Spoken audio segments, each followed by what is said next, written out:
ସ୍ୱାଧୀନତା ଦିବସ ଉପକ୍ରମ। ସ୍ୱାଧୀନତା ଦିବସ ଗୋଟିଏ ଦେଶର ଗର୍ବ ଓ ଗୌରବର ପ୍ରତୀକ।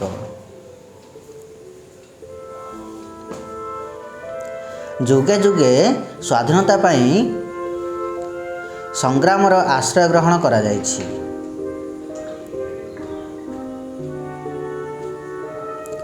ଭାରତବାସୀ ବହୁ ଲୁହ ଲହୁ ବିନିମୟରେ ପରାଧୀନତାର ଫାଶରୁ ମୁକ୍ତ ହେଲେ 1947 ମସିହା ଅଗଷ୍ଟ ମାସ 15 ତାରିଖରେ।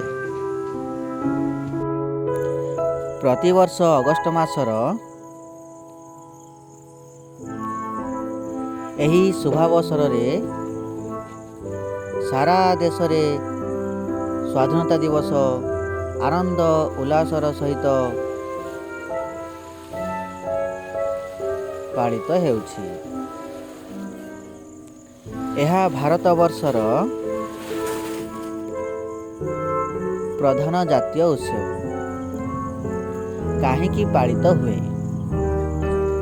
ସ୍ୱାଧୀନତା ଆମର ଜନ୍ମଗତ ଅଧିକାର। ମାନବ ସ୍ୱାଧୀନ ଭାବରେ ଜୀବନ ଧାରଣ କରିବାକୁ ଇଚ୍ଛା କରେ। କୌଣସି କାରଣରୁ ସ୍ୱାଧୀନତା ହରାଇଲେ ସେ ହୁଏ ପରାଧୀନ। ସ୍ୱାଧୀନତାରୁ ବଞ୍ଚିତ ହୋଇ ସେ ଦାରୁଣ ଯନ୍ତ୍ରଣା ମଧ୍ୟରେ କାଳାତିପାତ କରେ। ଦେଶର ଏହିପରି ସଙ୍କଟମୟ ପରିସ୍ଥିତିରେ ଆବିର୍ଭୂତ ହୁଅନ୍ତି ଜଣେ ଜଣେ ମହାପୁରୁଷ। ସ୍ୱାଧୀନତା ନିମିତ୍ତ ସେମାନେ ଦେଶବାସୀଙ୍କୁ ନେତୃତ୍ୱ ପ୍ରଦାନ କରନ୍ତି। ସ୍ୱାଧୀନତା ସଂଗ୍ରାମରେ ନିଜକୁ ଝାସ ଦେଇ ବହୁ ଭାରତୀୟ ଶହୀଦ ହୋଇଛନ୍ତି। ସେମାନଙ୍କର ସାଧନା, ତ୍ୟାଗ ଓ ଆଦର୍ଶରେ ଉଦ୍ବୁଦ୍ଧ ହୋଇ ଆମେ ସ୍ୱାଧୀନତା ଦିବସ ପାଳନ କରୁଛୁ। ସ୍ୱାଧୀନତା ସଂଗ୍ରାମର ଇତିହାସ, ପ୍ରାପ୍ତ ସ୍ୱାଧୀନତାର ସୁରକ୍ଷା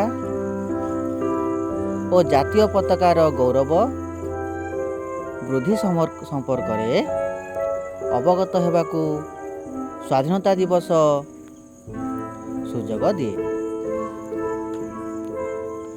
ଦେଶର ସର୍ବାଙ୍ଗୀନ କଲ୍ୟାଣ ନିମିତ୍ତ ଜନସାଧାରଣ ସଂକଳ୍ପବଦ୍ଧ ହୁଅନ୍ତି।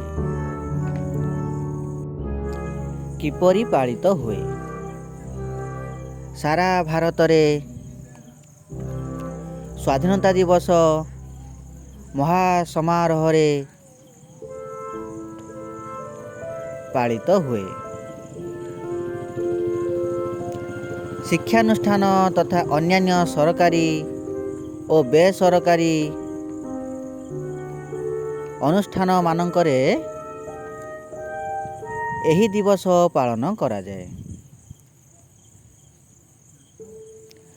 ଭାରତ ବାହାରେ ରହୁଥିବା ଭାରତୀୟମାନେ ମଧ୍ୟ ଉକ୍ତ ଦିବସ ପାଳନ କରିଥାନ୍ତି।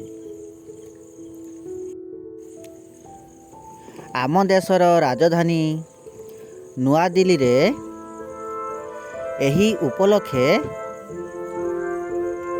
ଏକ ବିଶେଷ ଉତ୍ସବର ଆୟୋଜନ କରାଯାଇଥାଏ।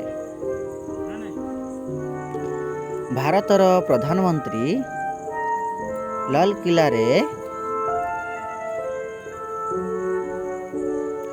ଜାତୀୟ ପତାକା ଉତ୍ତୋଳନ କରି ଉଦ୍ବୋଧନ ଦିଅନ୍ତି। ଏହାର ସିଧା ପ୍ରସାରଣ ଦୂରଦର୍ଶନ ମାଧ୍ୟମରେ ପ୍ରସାରିତ ହୁଏ। ଉତ୍ସବ ପାଳନ ପ୍ରାତଃ କାଳରୁ ଆରମ୍ଭ ହୁଏ। ବିଭିନ୍ନ ରାଜ୍ୟର ରାଜଧାନୀରେ ମାନ୍ୟବର ରାଜ୍ୟପାଳମାନେ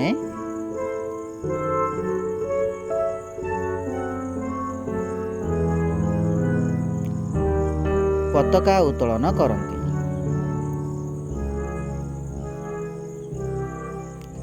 ସ୍କୁଲ କଲେଜ ମାନଙ୍କରେ ସକାଳୁ ପ୍ରଭାତ ଫେରି ହୁଏ।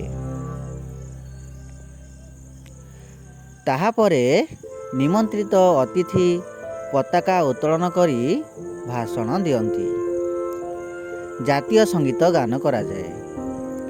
ଛାତ୍ରଛାତ୍ରୀଙ୍କ ମଧ୍ୟରେ ଭାଷଣ ଓ ଦେଶାତ୍ମକବୋଧ ସଙ୍ଗୀତ ଗାନ ପ୍ରତିଯୋଗିତା ଅନୁଷ୍ଠିତ ହୁଏ। ଏହି ଦିବସର ମହତ୍ତ୍ୱ ସମସ୍ତେ ଉପଲବ୍ଧି କରନ୍ତି। ଉପସଂହାର। ଭାରତର ସ୍ୱାଧୀନତାର ସୁରକ୍ଷା କରିବା ଭାରତୀୟମାନଙ୍କର ପ୍ରଥମ ଓ ପରମ କର୍ତ୍ତବ୍ୟ। ସ୍ୱାଧୀନତା ଭଳି ଅମୂଲ୍ୟ ସମ୍ପଦକୁ ପାଇ ଆମେ ଗର୍ବିତ ଓ ଗୌରବାନ୍ୱିତ। ଏହା ଯେପରି ଚିରକାଳ ଭାରତୀୟମାନଙ୍କ ହାତରେ ରହିବ ସେଥିପ୍ରତି ଦୃଷ୍ଟି ଦେବାକୁ ପଡ଼ିବ। ଏହି ଜାତୀୟ ଉତ୍ସବରେ ଜାତୀୟତାର ଉଦ୍ରେକ ନିମନ୍ତେ ଦୃଢ଼ ସଂକଳ୍ପ କରି କାର୍ଯ୍ୟରେ ପରିଣତ କରିବାକୁ ହେବ।